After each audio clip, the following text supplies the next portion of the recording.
Shikues të nderuar të televizionit Adeu, ju përshëndes. Sot në këndin e intervistës do të flasim për maturën 2025.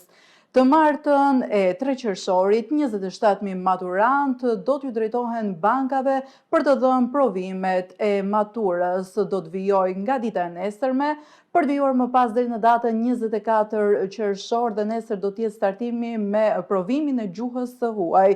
Por për të mësuar më shumë rreth maturës 2025, por jo vetëm, edhe cilësisë së arsimit në Shqipëri dhe përgatitjes së maturantëve për këtë sezon të provimeve, do të kem në studio në intervistë ekspertën e arsimit Ana Lazo. Ana, të përshëndes dhe faleminderit që pranove ftesën. Përshëndetje, faleminderit, kënaqësi. Ana, sa i përket maturës 2025, në cilësinë e ekspertës së arsimit, si shikon maturantët, por jo vetëm, edhe mësuesit të cilët gjatë ditës së nesërme do ta kenë të vështirë edhe pjesën e qasjes me maturantët që do t'i nështrohen provimeve, konkretisht të gjuhës së huaj? Në fakt, procesi i maturës është një proces i cili kërkon shumë përkushtim, qoftë nga ana e maturantëve, e nxënësve gjimnazistëve, por qoftë edhe nga ana e vetë mësuesve që kanë dhënë lëndët dhe që kanë dhënë njohurit bazë për sa i përket 4 provimeve të maturantëve. E shikoj si një proces relativisht të ndërlikuar deri diku, sepse duke marrë parasysh përgatitjen, varet se sa janë përgatitur, një pjesë e mirë janë përgatitur më shumë, një pjesë më pak, gjendjen emocionale, por dhe e parë në tërësi marrë nga njohurit gjatë 3 viteve të gjimnazit. Pra e gjithë kjo përmbledhje, unë do të thoja që është një proces paksa kompleks. Për të fokusuar tek të rinj shqiptar, pra janë 3 vite të cilët ata mësojnë dhe marrin mësimin nga mësuesit e tyre, por në të vërtetë këta të rinj shqiptar mësojnë, pra përgatiten apo thjesht për të kaluar provimet, si e shohin provimin shtetëror të maturës? Shiko, kjo nuk është diçka e ndarë apo e prerë me thikë, sepse nuk mund t'i përgjithsojmë të gjithë të rinj shqiptar, por unë do të thoja që një pjesë e mirë e tyre janë më tepër të fokusuar për të kaluar thjesht një provim dhe për të kualifikuar ose për të regjistruar më pas në universitet. Dhe në fakt kjo është një gjë që lë për të dëshiruar, për sa i përket mënyrës së të menduarit dhe të konceptuarit të këtyre të rinjve, pasi duhet të fokusohen më shumë tek dijet dhe njohuria se sa thjesht kalimi i një provimi dhe regjistrimi në një universitet të caktuar. Sa i përket kurrikulës mësimorit të cilat jepet në sistemin universitar. Po, çfarë mund të themi? Ka ndonjë gjë ku çalon apo çfarë mund të shtojë, çfarë mund të përmirësohet? Po, për kurrikulën në fakt kemi diskutuar dhe bashkë dhe herë të tjera, mendoj që kurrikula ka shumë nevojë për të përditësuar dhe për të ndryshuar në tërësi dhe në thellësi. Sepse gjatë gjithë këtyre viteve ne shikojmë që nxënësit tanë, jo vetëm sistemi parauniversitar, por duke nisur që në moshë më të vogël, sistemi 9-vjeçar e më lartë, më shumë mësojnë nga ana teorike, pra lënë më njanë anën praktike dhe të menduarit kritik dhe krijues, që do ta theksoja më së shumti që duhet të praktikohet. Pra duhet ndryshohet kurrikula, duhet përditësohet, duhet vendosen kurrikula të reja me në qendër dhe në fokus nxënësin dhe praktikën, ose një alternativë i mirë i praktikës me teori. Sa i përket rolit mësuesit, a ka një rol akoma dhe më të veçantë, jo vetëm si transmetues i informacionit nga vetja tek nxënësit? Kjo varet në fakt edhe nga përgatitja e secilit mësues, nga mënyra se si ai e transmeton njohurinë, dijen, e përçon informacionin, por me aq sa unë kam parë deri tani, pjesa më e madhe e mësuesve janë thjesht që japin një dije jo praktike, pra thjesht përçojnë një informacion, pra marrë nga një libër i caktuar dhe kaq. Pra mendoj që duhet edhe vetë mësuesi duhet të përkushtohet më shumë për të dhënë disa njohuri që t'i ndihmojë këtë nxënës më shumë. Pra, siç e tham, tek mendimi krijues dhe kritik, bashkangjitur dhe me kurrikulën. Pra, duke ju përshtatur edhe kurrikulës. Pas dhënies të provimeve, një tjetër, le të themi, stres i maturantëve është edhe dega në cilën ata do të studiojnë. Si është marrëdhënia mësues-nxënës për t'i qasur ata rreth tregut që kërkohet apo ku punësoj që në mënyrë që ndiqet edhe ajo deg më e mirë që t'jetë më efikase dhe të arrim sukses në jetë. Shiko, mësuesit në fakt e kanë bërë punën e tyre, por unë këtu do të theksoja dhe do të specifikoja diçka tjetër që nuk ka të bëjë thjesht me ndihmën e një mësuesi. Me aq sa unë kam parë me eksperiencën time në mësimdhënie, në edukim, në këshillimin e karrierës, unë kam parë që nëse një nxënës apo një maturant ka pasur nevojë për një sugjerim apo për një mendim apo për një drejtim, një mësues i një lëndë të caktuar ja ka dhënë. Por varet se sa i aft është ky mësues ose se sa është i përditësuar dhe ai apo i njohur me tregun e punës për ta ndihmuar këtë të ri dhe këtë maturant apo gjimnazist. Në këtë rast, unë mendoj që gjatë gjithë këtyre viteve ka munguar edukimi apo këshillimi i karrierës në gjimnaze dhe kryesisht nga mosha, pra që duhet të jetë edhe më i hershëm, por flasim për 3 vitet e gjimnazit dhe kjo ka ndikuar shumë në zgjedhjen e profesioneve dhe degëve të këtyre të rinjve që historikisht dhe tradicionalisht janë ndikuar nga familja dhe nga bashkëmoshatarët. Mendoj që duhet një ndërhyrje, është bërë deri diku një punë, por përsëri kjo punë bie mbi fokusin e mësuesve. Këta mësues që merren me edukimin apo këshillimin e karrierës duhet të trajnohen më së miri dhe duhet të kenë njohuri më specifike për sa i përket tregut të punës, ose nevojave reale që ka tregu i punës. Nëse do të flasim për arsimin aktual, është lodhës apo motivues për të rinj shqiptarë? Pra çfarë mund të themi? Janë të kënaqur të rinjt që të shkojnë me qejf në shkollë? Çfarë duhet të bëhet, çfarë ndryshimi që të jetë më praktik, le të themi? Më praktik, po, është e vërtet. Një pjesë të rinjve në fakt nuk janë të kënaqur dhe nuk janë motivues dhe janë më tepër me ato idenë që përse duhet të studioj, përse duhet të shkoj në shkollë, por një pjesë e tyre jo. Janë të fokusuar tek edukimi dhe tek dija. Unë mendoj që arsimi shqiptar në fakt ka shumë për të bërë, duke nisur që nga sistemi i kurikulës, që është kryesorja që ne përmendëm, trajnimi i stafeve, pra sepse dhe stafi përçon atë gjën reale dhe përçon përveç informacionit pra të mësimdhënies apo të lëndës specifike, jep dhe diçka më tepër nga vetja një mësues dhe kjo është shumë e rëndësishme dhe përveç kësaj gjithashtu investimi në infrastrukturë, pra sepse dhe ambienti është i rëndësishëm dhe krijon diçka pozitive, dëshirë që unë të shkoj në shkollë, apo jo, pra të ndihmonte kjo pjesa, por gjithashtu unë do ta vendosja theksin edhe tek aktivitetet kulturore, ndërshkollore, ndërqytetase, që në fakt nuk janë aktive. Pra, këta të rinj të tërhiqen, pra të bëhen disa gjëra shtesë në mënyrë që të tërhiqen, të jenë pjesë aktive e shkollës dhe do të theksoja për pjesën e nxënësve që nuk janë shumë të fokusuar tek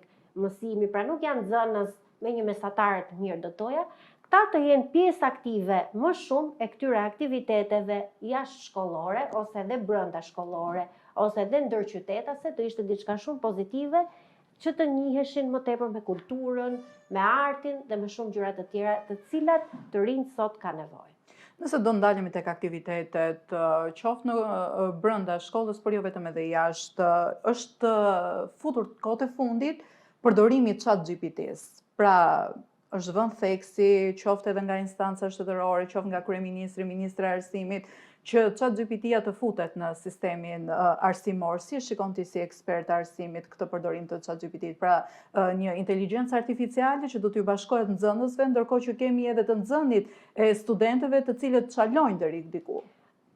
Tani kjo ka aspektet pozitive dhe negative në fakt, sepse ne jetojmë në botën e inteligjencës artificiale dhe duam apo nuk duam, ne jemi pjesë e saj dhe jemi drejt botës së zhvillimit të mëtejshëm të teknologjisë, por unë do të thoja përdorimi një teknologjie të moderuar. Pra, jo 100% të përdorit të ishin thjesht të fokusuar tek pjesa e chatit, sepse ajo çka ne folëm më pas bie poshtë. Pra, i ndalon ta nxënës që të zhvillojnë aftësitë krijuese, mendimin krijues, por gjithashtu dhe kritik. Pra, duhet të alternohen, mund të përdoret, pra, nëse ti ke nevojë për një mendim shtesë, për një alternativë, për diçka ndryshe, patjetër që po, por jo që të jetë në qendër të vëmendjes. Janë 27.000 maturantë që do t'ju nënshtrohen provimeve, pra nga dita e nesërme deri në datën 24 qershor, për të ndalur tek boshllëqi që ka një student sot, një gjimnazist që do të përballet nesër, por jo vetëm, edhe në ditën në vijim me provimet e tjera, nga gjuha e huaj deri tek gjuha anëtare. Po, cilat janë boshllëqet?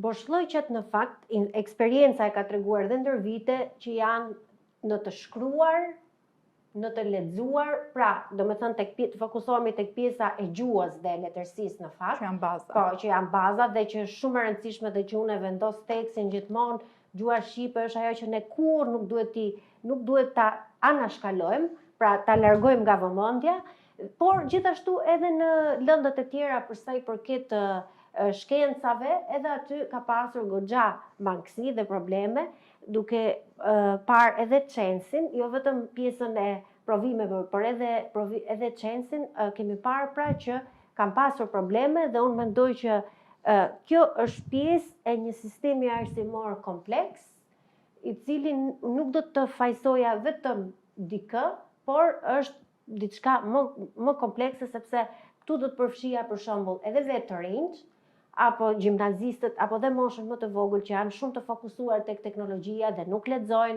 pra nuk janë të interesuar, gjithçka duan ta marrin gati.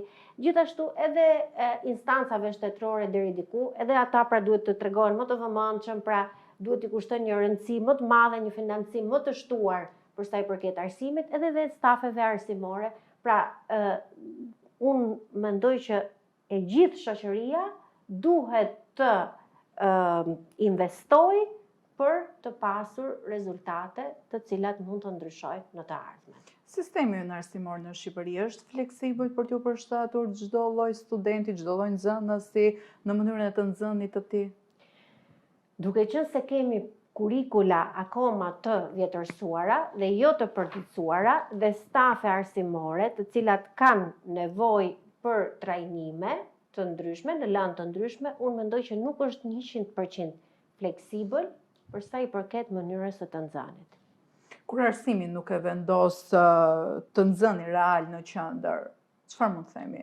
Sa e vështirë, sa probleme sjell tek të nxënit gjithmonë? Sjell shumë probleme dhe është një nga problemet më madhore, do të thoja unë, për edukimin e brezave, sepse gjithçka e marrin gati, dhe pra nuk japin atë çka duhet në të ardhmen, nuk e vendosin shumë trurin në punë dhe nuk janë 100% të vlefshëm, do të thoja, për tregun e punës. Pra nuk janë të përgatitur mirë për tregun e punës. Thefe, matura vendos për të ardhmen e një të riu, pra apo ne kemi universitete shtetërore, kemi universitete private, por jo vetëm, kemi edhe shkollat profesionale. Shkollat profesionale patjetër që janë të rëndësishme, pra duhet vendoset thekse tek shkollat profesionale. Maturat në fakt ka një peshë goxha të madhe, provimi me zgjedhje pra i maturës, sepse ajo përcakton një notë të lartë mesatare që ty të çon drejt rrugëve, dyerve të universitetit.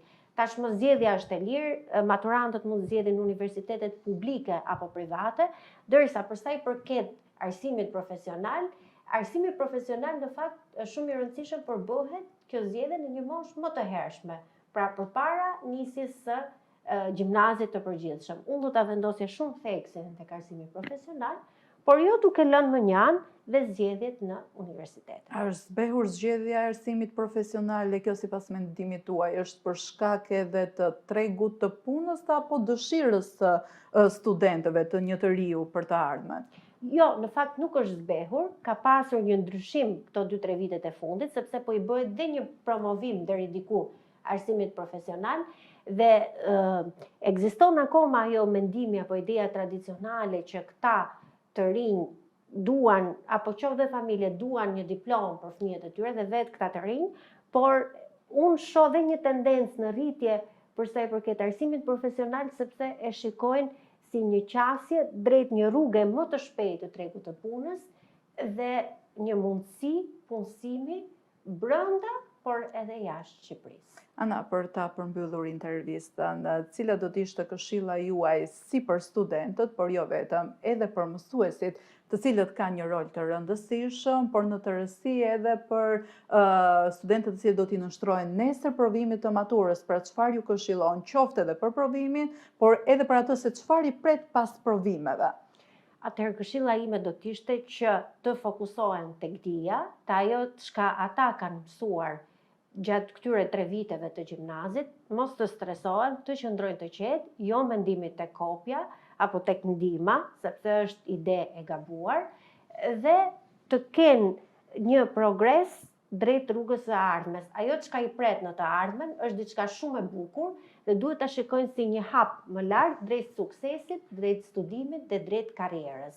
Një këshill tjetër që unë do t'i jepja, do t'i thoja që të jenë gjithmonë të fortë në atë çka ata besojnë, të motivuar dhe të kenë idenë apo dëshirën për të punuar dhe për të qëndruar në Shqipëri. Ndërsa për sa i përket stafeve arsimore, pra mësuesve, do t'ju uroja shumë suksese në rezultatet e provimeve të maturës për nxënësit e tyre dhe do t'i thoja që puna e tyre e palodhur do t'i shpërblehet. Na të falenderoj shumë. Kënaqësi.